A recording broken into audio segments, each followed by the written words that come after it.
Okay, we made a promise, and I like to keep our promise, which was, how was your mother-in-law's weightlifting competition? I'm so glad you asked, Elaine. It went so well. Did it? She did. She was amazing. You know how Oh, not surprised. deadlifters Yeah, I know about it. have the face? But You're yeah. like, she had the face, Oh, but wow. she was like smiling, like almost Yeah. like smirking at the She was kind of judge. like, okay. Such a baddie. That's But amazing. she broke a state record. Yeah. So it was, I should know this. It was 180 pounds, I think, maybe It's a huge deal. 180 Because you and said she's like change. a tiny little thing. Yeah. Yeah, so she can't She's be. 70 years old. Yeah. So That's wild.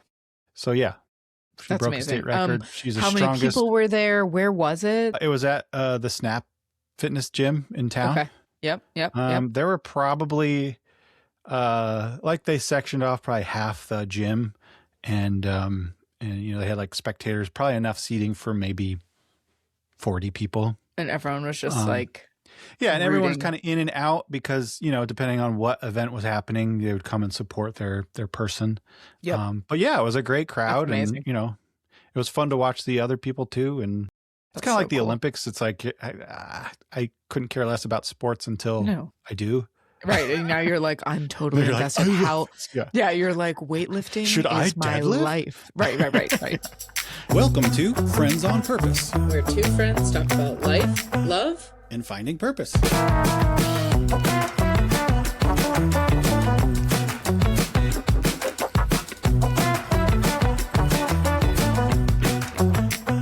So we have a lot to talk about today because We do, and I'm really did a excited lot of about research. it. I'm so glad because I didn't necessarily do research, but I definitely have stuff to talk about, like personal experience stuff. So I mean, same, but also I know you said you have because you are forever doing 90% of the work and I'm just along for the ride, but you have a like a framework for how you want to take today to go. Does any of it involve just a general overview? Because I've prepared one. Actually, I have a section here where I say Elaine's sciencey things about dreams. So that is what I researched. And that is what we are talking about today is dreams. And because let us know. No, do not go any further. I would like to direct everyone's attention back to, I don't know, episode 3 of season 1, where Eric was like, don't ever tell me about your dreams. Blah, dreams are so boring. And I was like, they are so boring. But I think in the context of what we're talking about today, we're going to make them not boring. I have always been a really strong dreamer. I've gone through like bouts of also being like a lucid dreamer.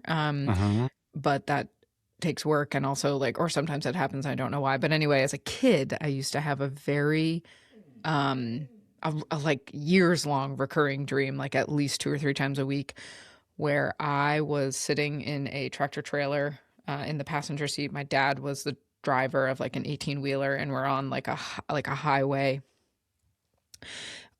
that is like cliffy. And so we're like hugging the edge of this mountain, and all of a sudden I look over and my dad's gone and I have to hop into the driver's seat. But before I can, and I like can't reach the pedals, I can't drive. I just crash over the edge and sail into a McDonald's, and then I wake up right before I hit the McDonald's. It's crazy. Yeah. So I used to have a recurring dream. I believe that the second I started telling people about my recurring dream, it stopped like, recurring. Poof. Yeah. Whoa. What was it? It was, I was in my childhood home. Okay. And I would be in the attic. It was an unfinished attic. It's kind of like your storybook attic, right? We would hear a crash, like a creaking almost on the roof. And all of a sudden through the windows would come pouring in huge amounts of water, kind of like in the movie Titanic when you'd see it like come down the hall and all that. It would start there, and so I was always with somebody, and that would always change, but we would run downstairs to try to escape. But the house was like my childhood house, but it was like the fancy version. Okay, so it was like everything was like gilded and like the banister was like much more ornate, and everything had much more like detail to it. And it had many more rooms, but they're all reminiscent of the rooms of the actual house I grew up in. And so it was like I knew the layout, but I didn't. Yeah, yeah, And yeah. so there was constantly the struggle of being chased by this water, having to outrun it, but also kind of navigate my way through this labyrinth of rooms. Yeah. And we would always, at the end, we'd always get out, and I would be in my front yard, and we would look at the house, and it would just kind of collapse in water. And so the water would just gush out the sides, and it would just fall down, and the water would kind of like come up to our ankles and just kind of dissipate. And then I would wake up. Yeah. And so Was I it had always that. the same people in your dream? No, no. Sometimes it was, but that was like the one variable, like so yeah, crazy, right? Have you ever had Or is one it of those? boring? Like, okay, big deal. No, I'm fascinated. So the science of it, I'm going to just give you a very high level overview of like the Western / psychological dream theories briefly, and then like non-Western traditions, like more like folk or ancient or Eastern thought. So like I'm going to say obviously, but this might not be obvious to everyone. Obviously, Freud had a hot take on this. He linked dreams to the unconscious and thought that dreams are a place for you to explore your repressed desires, right? So it's like this, so Freudian. Carl Jung, he was like, no, Freud, it's not just this like gross basement of repressed stuff. It's actually like an opportunity for individuation. So those are the like two most popular dream like theorists, but then there are the theories that come along with them. And so there's neuroscientists in the 70s that came up REM sleep, rapid eye movement sleep stage, was kind of like discovered in, I don't know, like the 50s, I think. So in the 70s, after 20 years of people incorporating that into our general knowledge, two scientists, Hobson and McCarley, came up with the activation synthesis theory, which is that dreams are the brain's way of making sense of random electrical signals that happen in REM sleep. So he's like, they're like, nothing to see here. It's just your brain is like resetting and cleaning out the cobwebs while you're sleeping. And in this active time when your eyes are going all squiggly, your brain kind of is trying to sense make, and that's what you get. Then there's the threat. Yeah, it's like, I don't like that theory. No, it's just like, okay. Is it a theory or is it a... Yes. Yeah. Okay. It's called the activation synthesis theory. And then there's the threat simulation theory. So that theory proposes that dream consciousness is an ancient biological or like evolutionary defense mechanism selected for its capacity to have you, the dreamer, act out things like running away from being chased or whatever, like an anxiety inducing situation, so that you'd be ready to go when it happens. So those are that's like the best of the simulator. best. Yeah, exactly. Like a flight simulator. Your practice round. Exactly. That's like the best of what the Western world has to offer. And it's like so lame. It's just like, okay. I have some things to share later, and I'm wondering maybe we could figure out where they fit into these theories. Okay. All right. So the like most prominent or the longest like recorded non-Western traditions. So there's like the indigenous or Aboriginal people of Australia. Dream time or Jakurapura it's known as to see and understand the law, but what that means is like the law of nature. So there's this, it's a very, very important way that that culture believes that it's not like they're not trying to say that when you close your eyes and go to sleep, you stay singularly in your own head. This Aboriginal understanding says, like, this is kind of where you can access the everything else. Right, right, okay. And like your filter kind of dissolves a little. And so dreams in this culture are not static or linear. It's the past, it's the present, it's the future all at once, constantly evolving to help you understand self, but how self exists in context. Then there's like Chinese Taoist tradition, which I was most excited about, which Zhuangzi, who once dreamt of being a butterfly, but he wonders if he was now a butterfly dreaming that he was Zhuangzi. So that the idea of like dreams, this is just a very like famous kind of like philosophical question. Am I a man dreaming I'm a butterfly, or am I a butterfly man dreaming I'm a man? Whatever. We don't know what is real, right? And the dream world,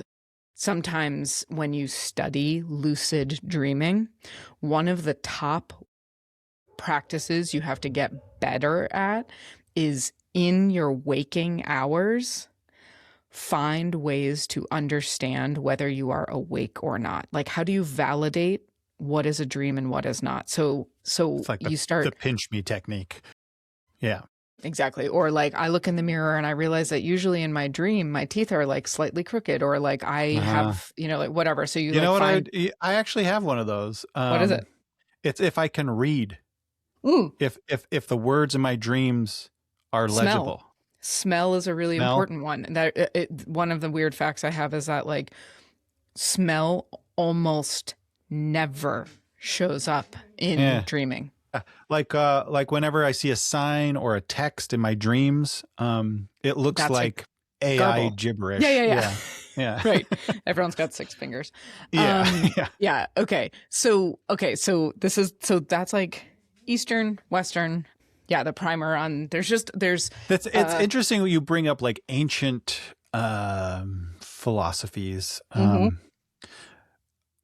think I can't say that I'm familiar with it, but having grown up in Christianity, prophetic, but also the Old Testament, and even just the Bible in general, like the book of Genesis, you have the story of Joseph who saves Egypt from famine because of interpreting dreams.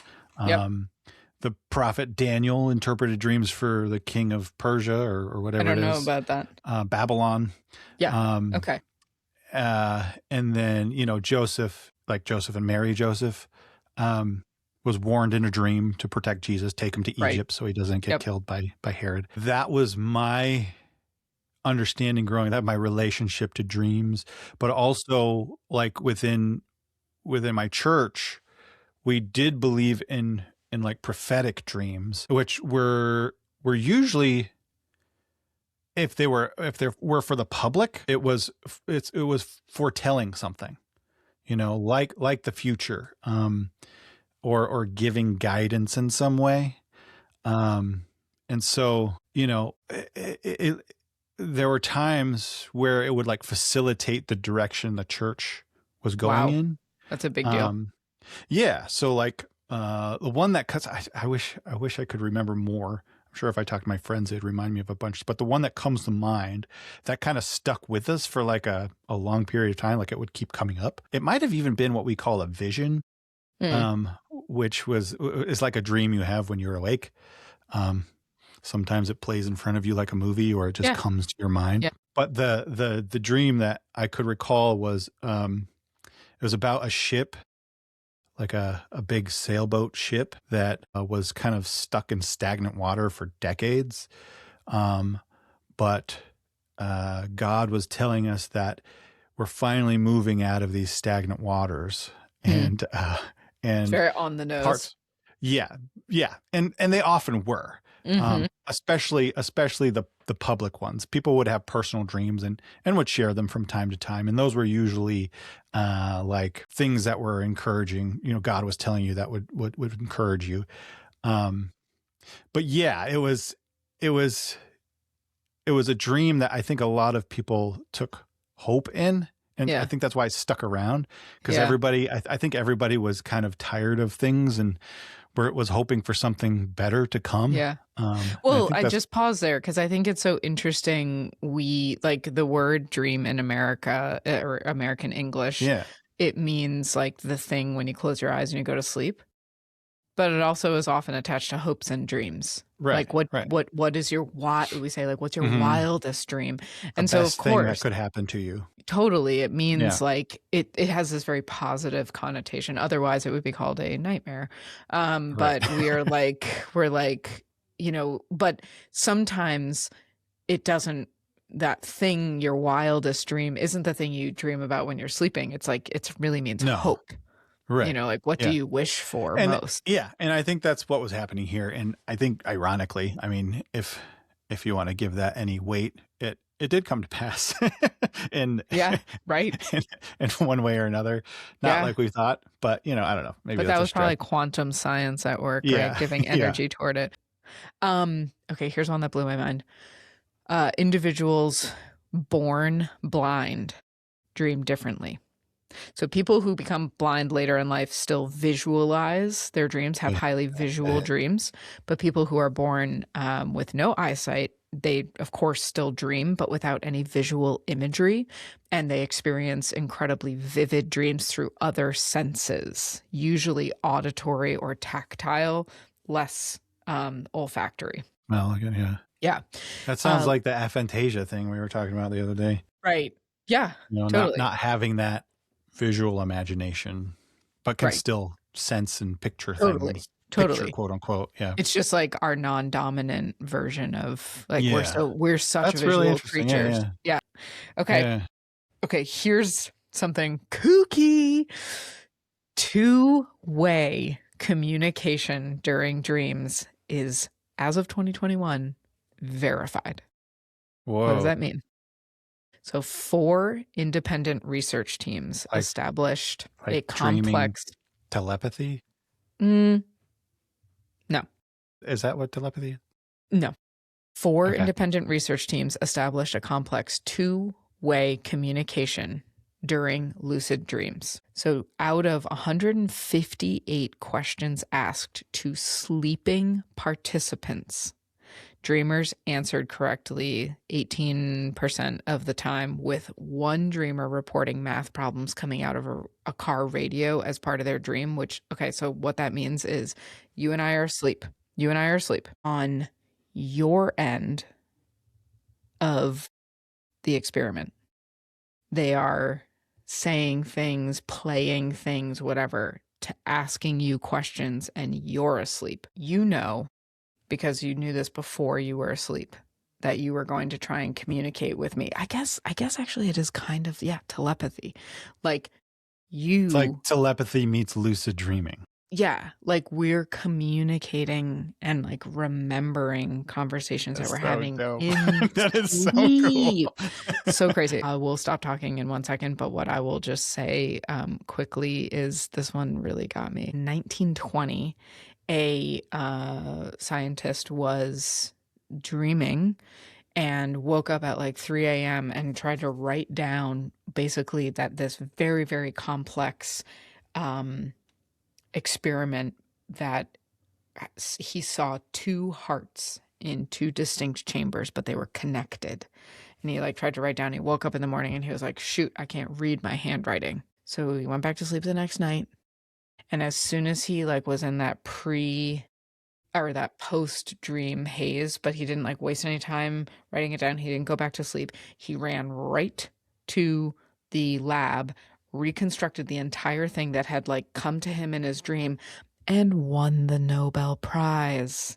What did he account? It was like basically like heart transplants, like how to keep a heart beating, like whatever, super important, but that's not the point, Eric. Well, the point is it came from his dreams. Yeah, a very complex experiment. Yeah, and there have been nuts. all throughout history, there are examples too, and it's like it's hard for us Western materialists to like believe it if we can't like verify, but it's like there are like you know, mathematicians who have these like complex math scrolls that they can write out and otherwise wouldn't have known, but they're like, it came to me in a dream. It's like Western science, you know, like Aboriginal wisdom, Taoism, like whatever, dreams are like, I just think like they're just so integral to who we are. And it's like almost like what we can't hold in our waking hours, dreams allow us to kind of like explore. It's like the spillover, and it's like you can imagine the most crazy thing that your rational mind is like, don't even think about it, that your dreams are like, what if we did? Yeah. So anyway, those are some dream facts. That's cool. Yeah. That's cool.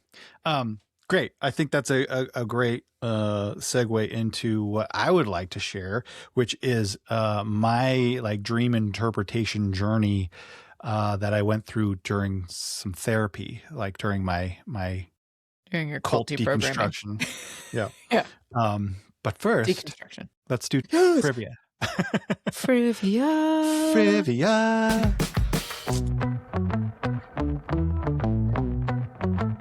Trivia. The friendship trivia game. Brought to you by us. In dream world, are you more likely to be flying majestically or forgetting your locker combination? Flying. I have flying dreams. And you know that my medium said that it's really important to note that if you are someone who flies in your dreams, it is likely that you possess the power to like time jump. And the way that you know, it's not just like, oh, I'm dreaming because I'm flying because I want to fly, but it's like if you're asleep in your time zone and it's dark out and in your dream you are flying and it's daylight, you have like completed a time jump. Whatever that means, I don't know. But I used to have dreams about flying over the Grand Canyon and I was like 6. I'd never been to the Grand Canyon. I can't recall ever flying in a dream. I used to have millions of flying dreams. I loved it. It was so lucky you. Yeah. Next question. Okay. If I showed up in your dream, what would I be doing? Giving advice, causing chaos, narrating everything? Or dressed as a wizard? You'd probably be like, I mean, you've been in my dreams before, and often I like look up and you're there, and I have that experience where I'm like, Eric's not supposed to be here, but it's like not bad. You're just kind of like you're just like a very steady presence, you know? So I would like put you in the like, like, hey. Actually, what you're trying to dream about right now is? No, I think you'd probably be like giving advice, but like, or just like grounding. Kind of there. Yeah. Yeah. Okay, cool. Yeah. Cool. I love it. What's worse in a dream? Realizing you're naked in public or realizing you signed up for a math test that you didn't study for? I have that dream all the time, but it's history. It's like I just didn't show up. It's usually that I didn't show up to a class all semester, and then I drop in on that class at like the second to last week, and they're like, there's an exam, and I'm like, I think it's anybody who's gone to any length of college just has that dream forever. Totally. Afterward. Isn't that I have that dream universal? I have it at least once a year. Yeah. But I also do have not being naked in public. Yeah. But I'll have recurring teeth dreams. That's about money. I've heard it's about stress or shame. Oh. Well, all of the above work. And this is the thing about interpretations, which I'll get into a little bit. It's very subjective with who you are. So yeah, my teeth will fall out. I've had dreams where like my teeth falls out, but it like has like a 3-inch long root. Oh God, or they're like 5 times bigger than they should be. Oh. So like, I can't. Oh my gosh. Yeah. They always feel so real. Every time I'm in the dream, I'm like, nope, this is real this time. It's actually happening to me. And then I was flossing one day in real life, and my filling popped out from when I was a kid. And I'm like, is this a dream? Is this? It was you were like 5-second like moment, like, no, this is and I'm okay. It's just a filling. I went and got it fixed, and but it's like, yeah. Yeah. So So I've only had a it was a few full on teeth panic dreams. moment though. Like, yeah. Yeah. Okay. Anyway. Trivia. If Yeah. you become lucid in a dream tonight, what's the very first irresponsible thing you do? Oh, I just talked to my grandma. It's when I talk to it's like, I don't have anything irresponsible. I That's literally, really sweet. I know, like when the Not last jump off a lucid, building and go no, fly somewhere. no way. It's very sweet. Yeah.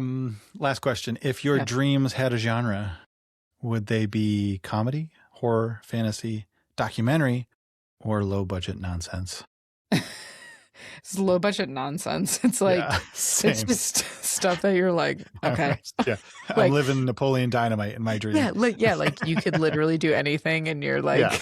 you're like, why are you grocery shopping with roller skates? Yeah. Why am I handing you a delicious bass while we play tetherball? Yeah, like in my dream, like I should not. It's like I just called it grocery skating, and that's brilliant because Grocery that's what skating. I like. Actually, that I like have that dream often. Grocery skating. That sounds Yeah, I'm fun. like pushing a grocery cart, grabbing stuff Why while is skating. that needs And to it's like, be a business that makes model? so much sense. Yeah. It's way more efficient. Okay, y'all, don't I think license that it. Don't concludes license it before I do. I think that concludes our trivia. Mm. Okay. Trivia brought to you by Graham Kirk. Good guy. Cool. Okay, so let's get into your dream interpretation. All right. Trying to make sense of the good and the bad of my cult life, right? So I go to therapy. It's going well. And he brings up the idea of dream interpretation. And at this point in my life is like, I will do anything. Like, Yeah. just tell me what to do. Yeah. But this particular, I guess you'd call it a method of therapy, Mhm. really resonated with me because I think it shared some very similar things as, like I mentioned, just with the dream stuff we believed in the church, with the prophetic and all that, it felt familiar. And so my assignment for like the next 6 months was to basically just, when you dream something, write it down as soon as you can, and we'll talk about it. And so there are 2 books we used in combination with my own like experience. One is a Dictionary of Symbols by J.E. Searlot, and Man and His Symbols by Carl Jung. Mhm. And they're basically more or less dictionaries of symbols, common symbols throughout humanity and what they mean, and I think I didn't dive into them a whole lot. It was more like he was flipping through them as I was telling him my dream, my therapist. And so we would pick and choose ones that resonated with me. But basically both work from the idea that dreams don't speak plain language, right? Yeah, they're a symbolic language. Right. So, Right. your psyche doesn't sit you down and give you a TED talk on how you're doing, or, Right. It speaks in images and scenes and symbols and emotions and even like characters, and basically kind of plays out this little drama. Yeah. That we call dreams, right? But it's like got a Dan Brown flavor. You're like, you're like, what does that mean? So yeah, this is where I first learned, the practice of interpreting dreams, just through this basic, therapy. And it's pretty simple. So like these images, that these things I'm writing down, and picking out the symbols, are really things that are only determined by me, the dreamer. And it's kind of subjective in that way. Like one symbol could have 10 different meanings, but you kind of pick the one that resonates with you, depending on where you're at in your head, in context to the dream, that sort of thing. So things like I remember, like a cardinal, the bird. That's how my Graham shows up to me in the real world. Really? Because for Yeah. me, that's like a symbol of my mom. Mm. She loves the color red. She always loved cardinals, and I remember her teaching me about them in homeschool. Mm-hmm. Um, and it was always, she was just really excited and animated about it. And I had to do a little report, and I drew one, and so I always associate it with my mom, and so that's like my personal dictionary. Like all of us have like a language of Totally. symbols that are unique to us.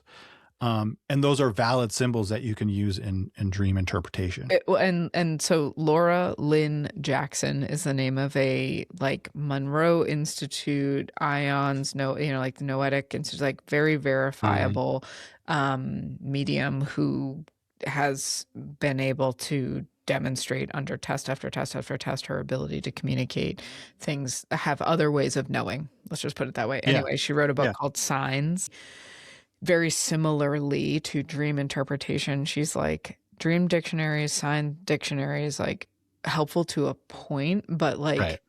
you're the only one who knows that if a cat shows up in your dream, whether Right. cats are scary or not. Like, do you love cats? Did you get bitten Right. by a cat? So you have to be in conversation with yourself about like, what do those things Right. Which is why mean it's to you? subjective, and why, there's like this wiggle room, to like, I don't know if wiggle room is the right word. You could get it wrong, or you could Totally. fashion it to your own, like, Just like horoscopes, just like tarot, just like anything, exactly. like. But there are shared symbols, like the symbol of, you have a bald Cross. eagle in your dream, or the Right. cross, it means freedom, or it means sacrifice, or it means, so there are things like that that'll show up too, depending on your walk of life, whether you grew up in the US or you grew up in the Middle Sure. East, it's Totally. So I'd like to walk us through that process with a dream that I had when I was deconstructing my cult life, right? Let's so, go. So the process was, first, when I wake up with a dream that felt significant, you write it down, so it doesn't slip away, kind of like you're talking about your Nobel Prize guy. I used my phone because it was easy. I didn't need a flashlight. And Sometimes it came through. Because you're a psychopath who leaves his phone by his bed. Yeah, absolutely. Gross. And it's probably terrible for my dream life, but Terrible. but the idea is you write it out like verbatim, like totally raw. Don't get poetic with it. Don't try to embellish anything. You just throw it out there and then go back to sleep. And then in the morning, or when you're ready, you go back through it and you underline all of the symbols, like the people, the places, the objects, the emotions, like feelings, the things that seem meaningful, like charged, with meaning. What that would look like is you just underline, a house, or the road, water, a child, My teeth. my teeth, Yeah. a cathedral, Yeah. whatever stands out. What if I start dreaming about your teeth? We'll know where they all win. Yeah. What if you dream about my teeth while I'm having a teeth dream? And Well, okay. telepathic. I actually have a dream that I can't wait to tell you about. We're definitely going to have to talk about that. Okay. So you then look at the symbols, whether, through your books, through the books my therapist was using to try and grab some meaning. I would pick the ones that felt close to me. None of these are like fixed definitions, it's not like math. It's like all of these things are like possibilities, right? Like I'm gathering. They come with a feeling too. So it's like, you have to like report the symbol and also be like, was I scared by it? Right. Like, Yeah. So you're asking, what is the deeper self trying to tell me in this language of images? So basically you're just grabbing all these images, and this is going to be like your media for constructing your interpretation, right? So it's like your mosaic of meaning, and you get to like put it in place. So you ready? This is the dream. So in the dream, and this is not a dream that I never dream about being of a different time. But Okay. I dreamt, like it's always me in my time, right? I had a dream where I was in the early Christian church Jewish court. Whoa. Yeah. Very specific. Yeah. So I am in the company of the Apostle Paul and some other apostles, not all of them, maybe Peter. I don't know. There was just like that crowd who were like of the time of, you know, when all of these letters are being written and when Christianity is like starting to spread throughout, you know, throughout the region. And we all are. Are you an apostle or you're just hanging out with apostles? I'm just there with them. I'm not an apostle. But we are responsible for trying this prisoner who is guilty of murder. And it is up to me to sentence this man to death. Like I have the final say. Okay. And like I said, he was a murderer and he was like clearly guilty. Like there was no question. Dangerous guy. Eric, you know how I feel about the death penalty for murder.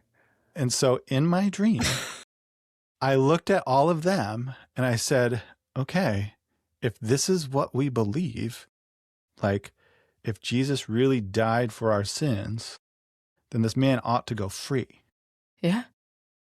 Which is shaky theology. I mean, obviously he needs to be sorry and he needs to repent, but that wasn't part of the equation. We got to check on that. Yeah, we got to check on that. Right.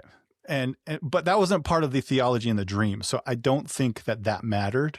Okay. That was the feeling I was getting. It was like, no, we need to forgive this man because that's the godly thing to do, you know, within my world. Okay.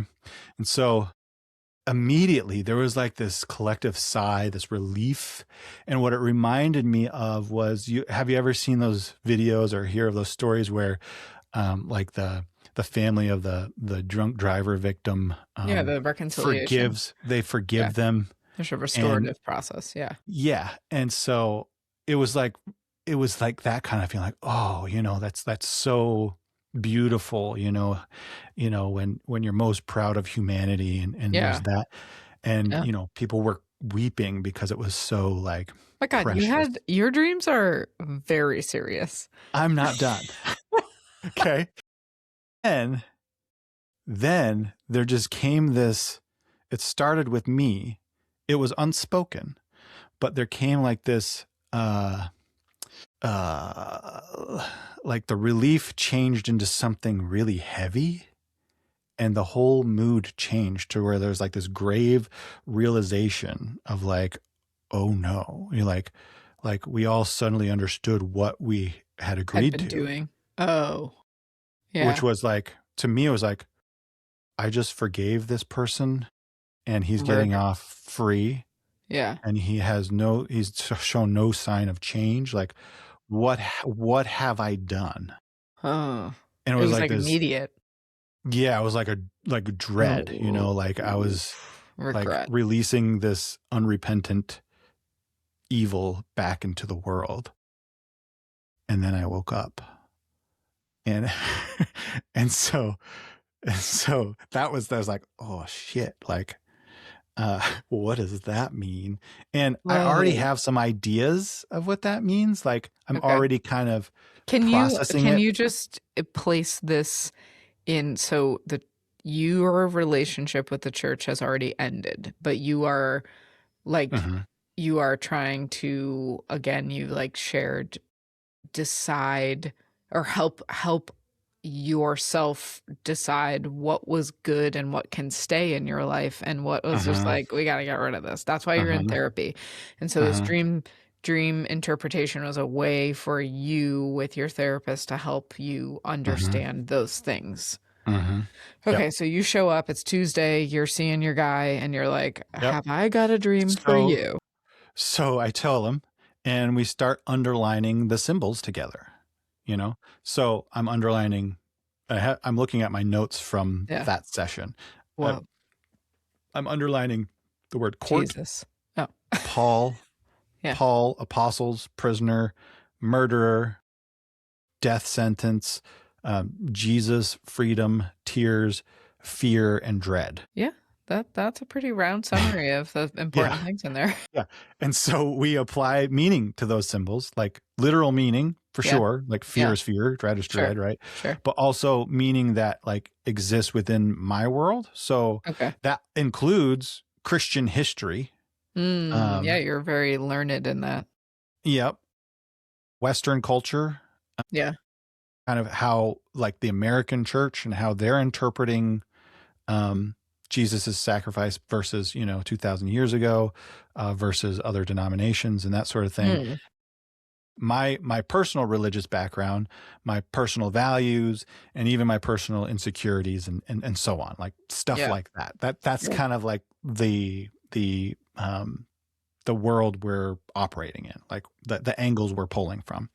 And so the first symbol, court, often symbolizes judgment, conscious, moral decision making, some part of the psyche weighing in on what is right and what is wrong. And then the prisoner, we landed on like, this could represent something contained, like held. It could mean danger or guilt or a harmful force, maybe a person, maybe a memory, maybe a wound. Murderer, we settled on destruction in a very clear form, something capable of harm. Paul and the apostles could mean spiritual ideals or symbolize authority, belief systems, inherited truth. And then we got to Jesus, which was symbolizing grace, forgiveness, sacrifice, unconditional love. And then the act of releasing that prisoner was like, we interpreted as mercy, like radical mercy. And then the tears, because that scene was very vivid, like people just undone. Weeping. Yeah. Was something. I think it's actually a Jungian theory. An Is that onion. tears, yeah, crying because tears usually means something real has been touched. Interesting. Yeah. And then finally, fear and dread, and at the risk of like sounding like I know what I'm talking about, like dread, according to Jung, could be the response we feel when we encounter what he called the shadow, capital S shadow, which is his term for like human destructiveness, deceit, cruelty, chaos, that kind of stuff. Yeah. But then there was this one detail I only realized after waking up when I was writing. Okay. Paul's face, the Apostle Paul's face in the dream was actually the face of a cult leader I had seen in a documentary that I watched the night before. And suddenly, like, the dream just like clicked into place. Deepened. Right. Yeah. So like now it wasn't like about grace or, it was about, and it might trigger some of my ex-cult friends, but it was more about discernment. And that's what I was trying to do in therapy. Whoa. You're trying to be like, are you good or are you bad? Like, is this good or is this way of life good, or am I causing more harm by believing these things? So it's so interesting because like, when you have those dreams, or I guess, have you ever had those dreams besides this one, where you are in a familiar place, but all the people are wrong, where you're like, oh, I'm at my high school, but these are all friends from work there or whatever. And like the characters actually really, really matter because you're like trying to figure out it's almost like you're grammatically trying to figure out what's the subject of the sentence. And so it's like all of a sudden is John's face, the Apostle John's face, Paul, the most important, Paul's, j'excuse, Paul and the Apostles, the most important like thing for your decoder ring. Like, do you start there? Yeah. So yeah, because now like the idea of spiritual authority, you know, a cult leader, a church, a church founder, Christianity's ultimately founder, um, becomes mixed. You know, those two things become mixed and like muddied. You know, and wisdom mixed with manipulation. I mean, that's what I experienced my whole time in this church, right? Um, and so when I piece it all together, what emerged um, was not was not prophetic. Yeah. Thank God. You know, it was Yeah. not like some The psychic answer wasn't like, foretelling. I have to find a new cult. Yeah, no, no. It it was the conflict that was already inside me, you know, Right. and Yeah. it was the one that I wasn't yes, I was at therapy to like sort those things out, but it was like I hadn't narrowed it down to if I continue this way, am I going to be causing harm? If I continue this way, is this truly to the to others? You know what I mean? Because yes, forgiveness is a very wonderful thing, but it can also be weaponized, you know. Hmm. I don't Yeah. want to get too Yeah. political Let's about not. this, Yeah. but Yeah. these are the things that like Interesting. that are going through my head at the time. Like I don't want to be a part of a group that Sucks. that sucks, and I'm gonna regret, you know. Yeah. Yeah. Um, Yeah. and so I'm piecing all this stuff together, right? And it's showing me the part of me that believes in mercy and believes in forgiveness and in loving people deeply. But it's also showing me the part that, you know, that knows some of this causes real harm, and Yeah. that knows trust can be exploited, and knows that boundaries matter, you know. Mm. It and I learned that the hard way. And so it's like this point in my life, I was just struggling with how to live out those two things without losing part of myself. You know, the dream didn't solve that tension, but it staged it, you know.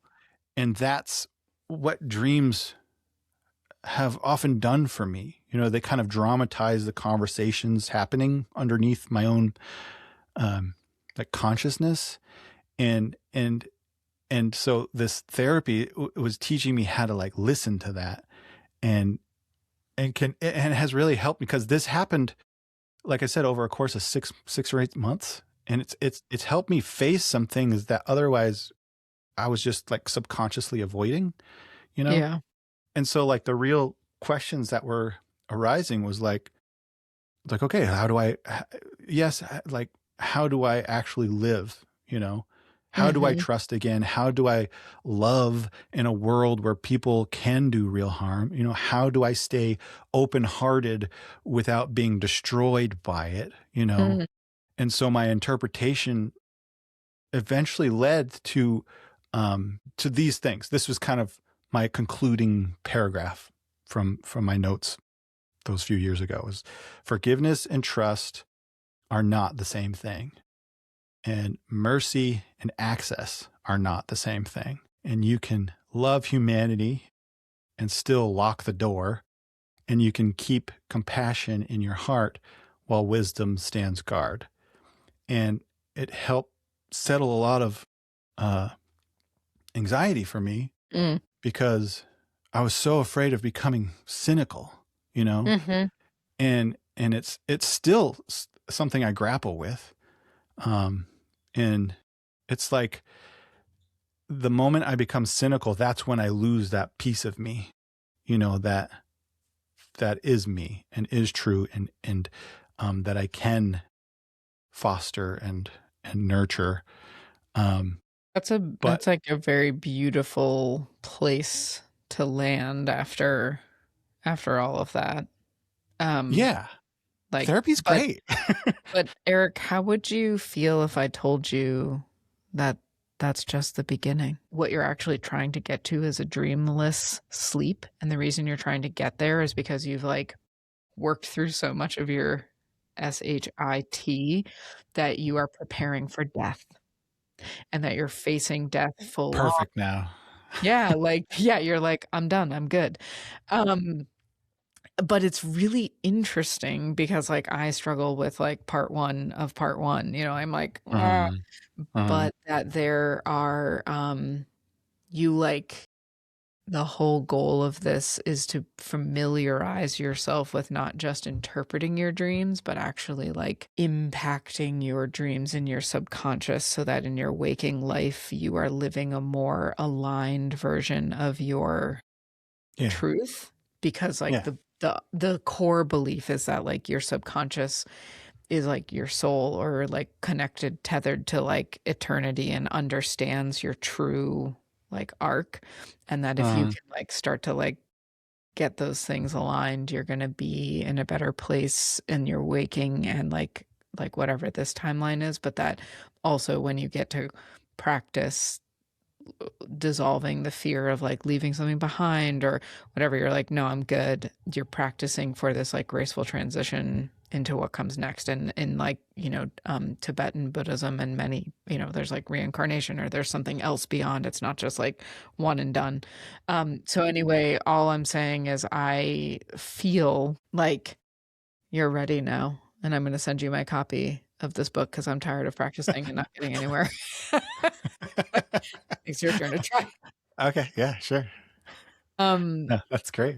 yeah, it's really like I have a friend also right now who's a therapist who's doing like a very specific Jungian approach to like dream therapy. So I'm curious to hear from her about Yeah. that. She's the practicing therapist and like you have to get like Okay. certified and all that. So can I tell you what happened with my partner and I a couple of months ago?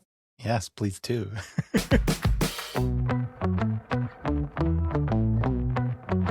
Hey, friends! If you're enjoying this podcast, could you leave us a rating and review? It doesn't have to be long, but just a few words and or heart emojis. It helps more people discover the show, and friendship, as it turns out, grows better with a good review. If you've already left a review, thanks! You're doing the quiet, heroic work of helping the algorithm believe in friendship.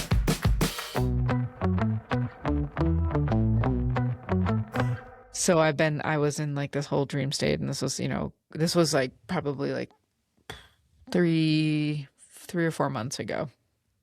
I always wake up and I'm like, can I tell you my dream? Blah. And she's like, she's a real, Scrooge. And she's like, well, but like mostly it's because she's not awake.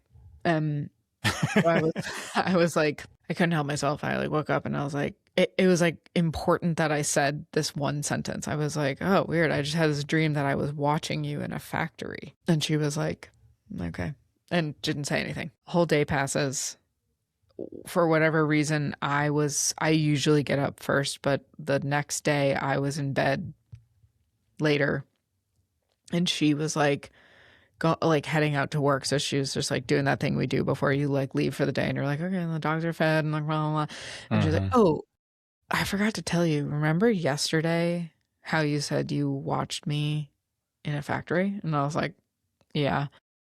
And she was like, that's so weird because like later that morning, which was yesterday at this point, and this is so Yeah. my partner who like didn't think to it immediately Didn't text me. prioritize Like she's just like groundbreaking totally groundbreaking dream information. science. She's like that's so weird because when I woke up that morning and like remembered my dream a little bit later, like I had been in a factory. And I was like, are you Shut sure? up. Yeah, like, are you sure? Yeah, But it was right. like, like when I was telling her, like, I felt like I was like up in the corner of Did she describe where you were? Did she see you? no, she did Okay. not see me, and she was actually like a little like, and again, this is so. Were there my any partner. details that you shared? Yes, I was like, What? this is what I saw. I shared with her that she was in a factory on a line, like doing something repetitively. And like it was just passing by. Like what came to my mind now is like that like Lucille Ball sketch Yeah, where they're yeah, like yeah. folding candy or whatever. But anyway, Yeah. it was like a very like Apple factory. It's like all white and not Apple, Okay. like the Apple you eat, like Apple product. Anyway, but I was up. I described that I was like up in the like far right corner, like kind of like sucked up into the corner, just like watching And that was kind of the only detail I shared. And she was like, Creepy. that's so weird. Yeah. And so she was like, that's like, her response was not euphoric like mine, where I was like, yeah, I'm like Yeah, doing but something awesome. She was like, don't observe me in my dreams. Like she was like kind of like mad at me. annoyed. That's totally a response that I can see so her having. specifically her. So yeah, she was That's just so kind of great. like, she was like, that's my private time. Like, don't come into my dreams and watch them. Oh my God, that's hilarious. So, anyway, That's I don't know hilarious. what kind of magic is going on, but I've been practicing my dreaming. I'm becoming better at dreaming. And so, like, if you want to consensually invite me into your dreams, Let's I'd be do it happy right to be there. now. Let's go. Where do you That want to would go? be the greatest podcast ever. Oh my God. If we like set the intention of where we're going. Yeah. Hmm. So do we need like a phrase that we speak? I know, or like how do we verify that it's real? how did they do it in the experiment? Well, They had an it's outside like, party. yeah, Yeah, and that's they not gonna had work. 4 independent outside parties because they were trying to make this legit as fuck. Yeah. Ask Emily. Ask her to write, like, give you a phrase. I could just think one up and not tell you. No, but we have to make sure that you're not cheating. We Oh, need an okay. independent Yep. source. So, like, she has to be like pineapple sausage, which is my pizza order, coincidentally.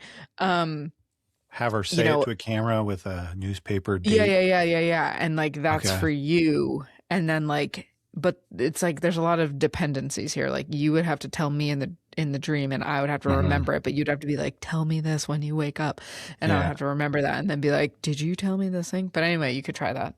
Let's do a single word. Okay. That way it's the easiest thing to say in the dream if we only have like a split second. And don't make it like the or hi. Okay. Yeah, no, it'll be like a union. Don't tell me. Just you and Emily have to come up with a word. Yeah. Okay. All right. Okay. And okay, no, you know what you have to do? You and Emily come up with the word, and Emily has to and then Emily comes on.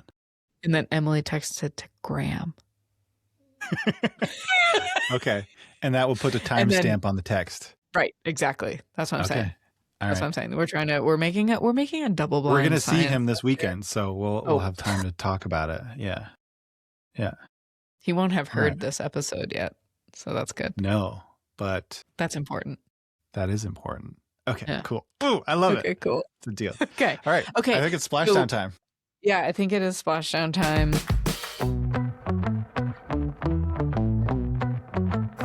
You know what I did watch 3 times through now?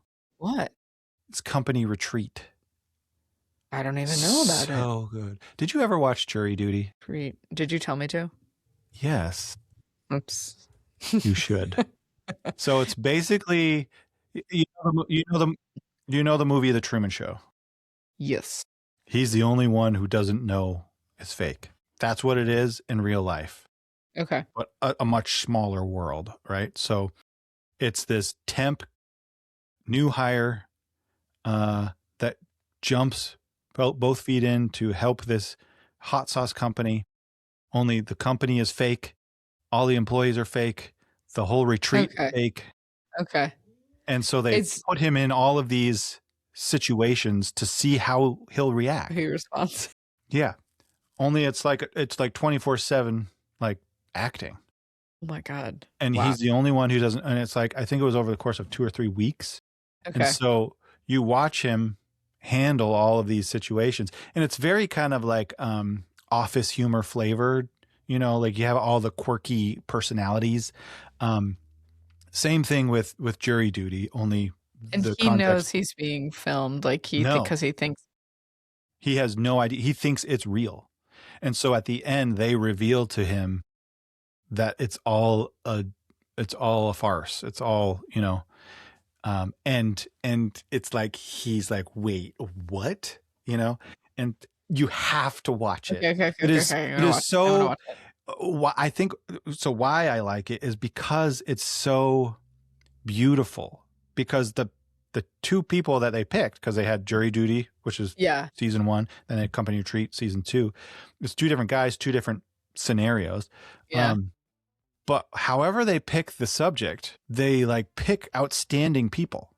Oh. And so they're constantly like supporting these people they meet and like going out of their way. And they're like, it just fills you with so much hope. Sweet. It's the sweetest thing in the world. And all right, I'm watching it. I know I said that last time, probably. And it's really easy to get through. I think it's only 8 episodes and they're only like 45 minutes long or so. Great. So Yeah, it's not even a hard, yeah. I love it. I will definitely watch that in between now. I just saw Steve Carell on Good Hang with Amy Poehler. Same. Oh no, wait, no, sorry. It was Fred Armisen. Fred Armisen. It was just a good one. Yeah, that was a good one. Yeah. And he was like doing a little like quick bit, and he was like, "What's the deal with people on podcasts? They always change their tone." And I was like, "No, they don't." What is he talking about? It's that NPR voice. Next up, what would a turtle do if it could talk? We have a turtle expert coming in from Wisconsin. We're really glad to have her with us. Yes, neat. Neat. Anna Geister. Legend. Anna Gasteyer? Yeah.